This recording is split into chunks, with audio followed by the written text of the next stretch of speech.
ನಮಸ್ಕಾರ ಸ್ನೇಹಿತರೆ, ಈ ವಿಡಿಯೋದಲ್ಲಿ ವಿಜಯನಗರ ಸಾಮ್ರಾಜ್ಯದ ಕಡೆಗೆ ಹೋಗೋಣ. ಇವತ್ತು ನಾವು ಕಲ್ಲುಗಳು ಮಾತನಾಡುವ, ಇತಿಹಾಸದ ಪ್ರತಿ ಕಣದಲ್ಲೂ ರೋಚಕತೆ ಇರುವ ಒಂದು ಅದ್ಭುತ ಲೋಕಕ್ಕೆ ಹೋಗೋಣ. ನಾವು ಇಂದು ಆಧುನಿಕ ಜಗತ್ತಿನಲ್ಲಿದ್ದೇವೆ.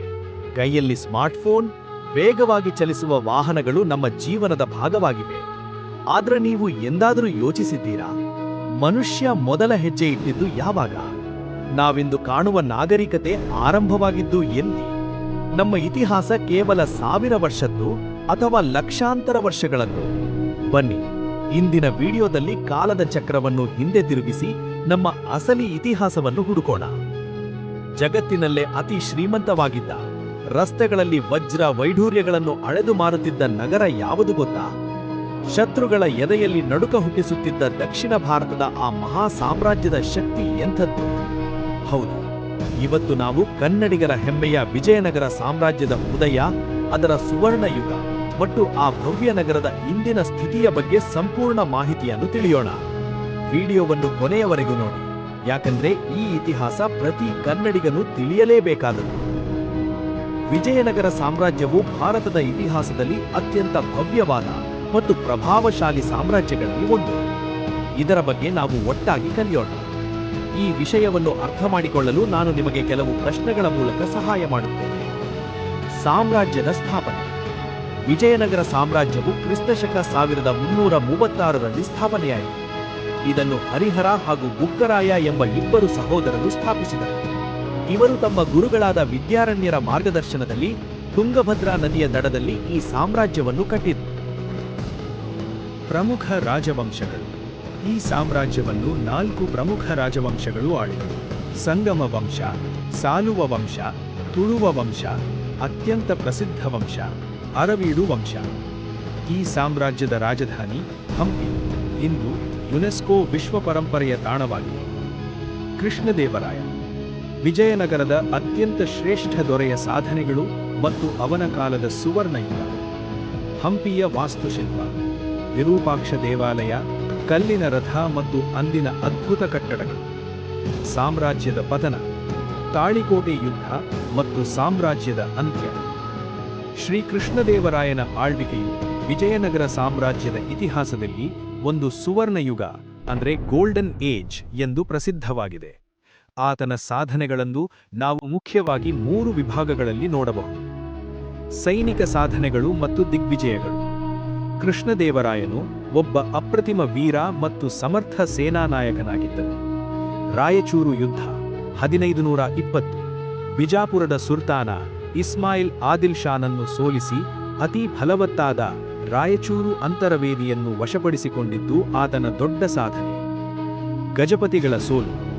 ಒಡಿಶಾದ ಗಜಪತಿ ಪ್ರತಾಪರುದ್ರ ದೇವನನ್ನು ಸೋಲಿಸಿ ಕೃಷ್ಣಾ ನದಿಯವರೆಗಿನ ಪ್ರದೇಶಗಳನ್ನು ಸಾಮ್ರಾಜ್ಯಕ್ಕೆ ಸೇರಿಸಿಕೊಂಡನು. ಬಿರುದುಗಳು. ಆತನ ಶೌರ್ಯಕ್ಕಾಗಿ ಆತನಿಗೆ 3 ರಾಯರ ಗಂಡ ಮತ್ತು ಯವನ ರಾಜ್ಯ ಪ್ರತಿಷ್ಠಾಪನಾಚಾರ್ಯ ಎಂಬ ಬಿರುದುಗಳಿದ್ದವು. ಕಲೆ ಮತ್ತು ವಾಸ್ತುಶಿಲ್ಪ. ಹಂಪಿಯಲ್ಲಿ ನಾವಿಂದು ಕಾಣುವ ಹೆಚ್ಚಿನ ಭವ್ಯ ಕಟ್ಟಡಗಳು ಕೃಷ್ಣದೇವರಾಯನ ಕೊಡುಗೆಯಾಗಿದೆ. ಹಂಪಿ ವಿರೂಪಾಕ್ಷ ದೇವಾಲಯ.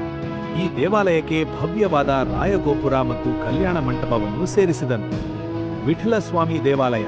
ಪ್ರಸಿದ್ಧವಾದ ಕಲ್ಲಿನ ರಥ ಮತ್ತು ಸಂಗೀತ ಹೊರಹೊಮ್ಮಿಸುವ ಕಂಬಗಳಿರುವ ವಿಠಲಸ್ವಾಮಿ ದೇವಾಲಯ ಈತನ ಕಾಲದಲ್ಲಿ ವಿಸ್ತಾರಗೊಂಡಿತು. ಹೊಸನಗರ. ತನ್ನ ತಾಯಿ ನಾಗಲಾಂಬಿಕಾ ಅವರ ನೆನಪಿಗಾಗಿ ನಾಗಲಾಪುರ ಎಂಬ ನಗರವನ್ನು ನಿರ್ಮಿಸಿದನು. ಸಾಹಿತ್ಯಿಕ ಸಾಧನೆ. ಅಷ್ಟದಿಗ್ಗಜರು. ಕೃಷ್ಣದೇವರಾಯನು ಸ್ವತಃ ಮಹಾನ್ ವಿದ್ವಾಂಸನಾಗಿದ್ದನು. ಆತನ ಆಸ್ಥಾನದಲ್ಲಿ ಅಷ್ಟದಿಗ್ಗಜರು ಎಂಬ 8 ಮಂದಿ ಶ್ರೇಷ್ಠ ತೆಲುಗು ಕವಿಗಳು ಇದ್ದರು. ಕೃತಿಗಳು. ತೆಲುಗಿನಲ್ಲಿ ಆಮುಕ್ತಮಾಲ್ಯದ ಮತ್ತು ಸಂಸ್ಕೃತದಲ್ಲಿ ಜಾಂಬವತಿ ಕಲ್ಯಾಣಂ ಎಂಬ ಶ್ರೇಷ್ಠ ಕೃತಿಗಳನ್ನು ಆತನೇ ರಚಿಸಿದ್ದಾನೆ. ಬಿರುದು. ಸಾಹಿತ್ಯಕ್ಕೆ ನೀಡಿದ ಪ್ರೋತ್ಸಾಹಕ್ಕಾಗಿ ಆತನನ್ನು ಕನ್ನಡ ರಾಜ್ಯ ರಮಾರಮಣ ಮತ್ತು ಆಂಧ್ರ ಭೋಜ ಎಂದು ಕರೆಯಲಾಗುತ್ತದೆ. ಹಂಪಿಯ ವಾಸ್ತುಶಿಲ್ಪವು ವಿಜಯನಗರದ ವೈಭವಕ್ಕೆ ಸಾಕ್ಷಿಯಾಗಿದೆ. ಇದು ಕೇವಲ ಕಲ್ಲಿನ ಕಟ್ಟಡಗಳಲ್ಲ, ಬದಲಾಗಿ ಅಂದಿನ ಕಾಲದ ಕಲೆ ಮತ್ತು ತಂತ್ರಜ್ಞಾನದ ಸಂಗಮ. ನಾವೀಗ ಈ ಅದ್ಭುತ ಲೋಕವನ್ನು ಕೆಲವು ಆಸಕ್ತಿದಾಯಕ ಅಂಶಗಳ ಮೂಲಕ ಅನ್ವೇಷಿಸೋಣ. ನಾನು ನಿಮಗೆ ಈ ಪ್ರಯಾಣದಲ್ಲಿ ಮಾರ್ಗದರ್ಶನ ನೀಡುತ್ತೇನೆ. ಹಂಪಿಯ ವಾಸ್ತುಶೈಲಿಯ ವಿಶೇಷತೆ. ಹಂಪಿಯ ಕಟ್ಟಡಗಳು ವಿಜಯನಗರ ಶೈಲಿ ಎಂಬ ವಿಶಿಷ್ಟ ಶೈಲಿಯಲ್ಲಿದೆ. ಇಲ್ಲಿನ ದೇವಾಲಯಗಳಲ್ಲಿ ಎತ್ತರವಾದ ಗೋಪುರಗಳು, ಕೆತ್ತನೆಗಳಿಂದ ಕೂಡಿದ ವಿಶಾಲವಾದ ಕಲ್ಯಾಣ ಮಂಟಪಗಳು ಮತ್ತು ಸುಂದರವಾದ ಕೆರೆಗಳನ್ನು ನಾವು ಕಾಣಬಹುದು. ನಾವೀಗ ಈ ಕೆಳಗಿನ ಪ್ರಮುಖ ಕಟ್ಟಡಗಳ ಬಗ್ಗೆ ಚರ್ಚಿಸೋಣ. ವಿರೂಪಾಕ್ಷ ದೇವಾಲಯ ಹಂಪಿಯ ಅತ್ಯಂತ ಹಳೆಯ ಮತ್ತು ಜೀವಂತ ದೇವಾಲಯ.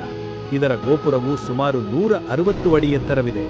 ಇಲ್ಲಿನ ಒಂದು ವಿಶೇಷವೆಂದರೆ ಸೂರ್ಯನ ಬೆಳಕು ಒಂದು ಸಣ್ಣ ರಂಧ್ರದ ಮೂಲಕ ಬಿದ್ದು ಗೋಪುರದ ತಲೆಕೆಳಗಾದ ನೆರಳು ಗೋಡೆಯ ಮೇಲೆ ಬೀಳುತ್ತದೆ. ವಿಠಲ ದೇವಾಲಯ ಮತ್ತು ಕಲ್ಲಿನ ರಥ. ಇಲ್ಲಿರುವ ಕಲ್ಲಿನ ರಥವು ಭಾರತದ ಸಾಂಸ್ಕೃತಿಕ ಚಿಹ್ನೆಗಳಲ್ಲಿ ಒಂದು. ನಮ್ಮ 50 ರೂಪಾಯಿನ ನೋಟಿನ ಮೇಲೂ ಇದನ್ನು ನೋಡಬಹುದು. ಈ ದೇವಾಲಯದ ಸಂಗೀತ ಸ್ತಂಭಗಳು ಕಲ್ಲಿನಿಂದಲೇ ಸಂಗೀತದ ಸ್ವರಗಳನ್ನು ಹೊರಹೊಮ್ಮಿಸುತ್ತವೆ. ಮಹಾನವಮಿ ದಿಬ್ಬ ಮತ್ತು ಲೋಟಸ್ ಮಹಲ್ ಇವು ಅಂದಿನ ರಾಜವಂಶದ ವೈಭವ ಮತ್ತು ಸುಧಾರಿತ ವಾಸ್ತುಶಿಲ್ಪಕ್ಕೆ ಉದಾಹರಣೆಗಳಾಗಿವೆ. ರಕ್ಕಸ ತಂಗಡಿ ಯುದ್ಧ ಅಥವಾ ತಾಳಿಕೋಟೆ ಯುದ್ಧ 1565. ಈ ಯುದ್ಧವು ವಿಜಯನಗರದ ಭವಿಷ್ಯವನ್ನೇ ಬದಲಾಯಿಸಿತು. ಹಿನ್ನೆಲೆ: ಕೃಷ್ಣದೇವರಾಯನ ನಂತರ ಅಳಿಯ ರಾಮರಾಯನು ಅಧಿಕಾರಕ್ಕೆ ಬಂದನು. ಆತನು ದಖನ್ ಸುಲ್ತಾನರ ಆಂತರಿಕ ವಿಷಯಗಳಲ್ಲಿ ಹಸ್ತಕ್ಷೇಪ ಮಾಡುತ್ತಿದ್ದನು. ಇದರಿಂದ ಕೋಪಗೊಂಡ ಸುಲ್ತಾನರು ಒಂದಾದರು. ಒಕ್ಕೂಟ: ಬಿಜಾಪುರ, ಅಹಮದ್ನಗರ, ಗೋಲ್ಕೊಂಡ ಮತ್ತು ಬಿದರ್ನ ಸುಲ್ತಾನರು ಸೇರಿ ಒಂದು ಬಲಿಷ್ಠ ಒಕ್ಕೂಟವನ್ನು ರಚಿಸಿಕೊಂಡರು. ಯುದ್ಧದ ಸ್ಥಳ: ಕೃಷ್ಣಾ ನದಿಯ ದಡದಲ್ಲಿರುವ ರಕ್ಕಸಗಿ ಮತ್ತು ತಂಗಡಿಗಿ ಎಂಬ ಗ್ರಾಮಗಳ ನಡುವೆ ಈ ಭಯಂಕರ ಯುದ್ಧ ನಡೆಯಿತು. ಪರಿಣಾಮ: ರಾಮರಾಯನು ಯುದ್ಧದಲ್ಲಿ ಹತನಾದನು.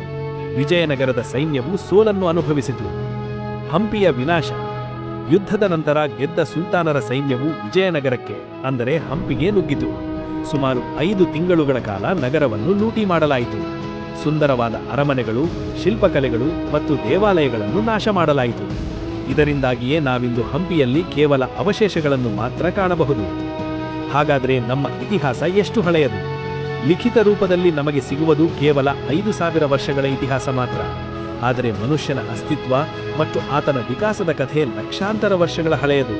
ನಾವು ಎಷ್ಟು ಆಳವಾಗಿ ಸಂಶೋಧನೆ ಮಾಡುತ್ತೇವೋ ಅಷ್ಟು ಹೊಸ ವಿಷಯಗಳು ಹೊರಬರುತ್ತಲೇ ಇರುತ್ತವೆ. ನಿಮ್ಮ ಪ್ರಕಾರ ನಮ್ಮ ಇತಿಹಾಸದ ಅತ್ಯಂತ ಕುತೂಹಲಕಾರಿ ಘಟನೆ ಯಾವುದು? ಕಮೆಂಟ್ ಬಾಕ್ಸ್ನಲ್ಲಿ ತಿಳಿಸಿ. ಈ ವಿಡಿಯೋ ಇಷ್ಟವಾಗಿದ್ದರೆ ಲೈಕ್ ಮಾಡಿ ಮತ್ತು ನಮ್ಮ ಚಾನೆಲ್ಗೆ ಸಬ್ಸ್ಕ್ರೈಬ್ ಆಗಲು ಮರೆಯಬೇಡಿ. ಧನ್ಯವಾದಗಳು.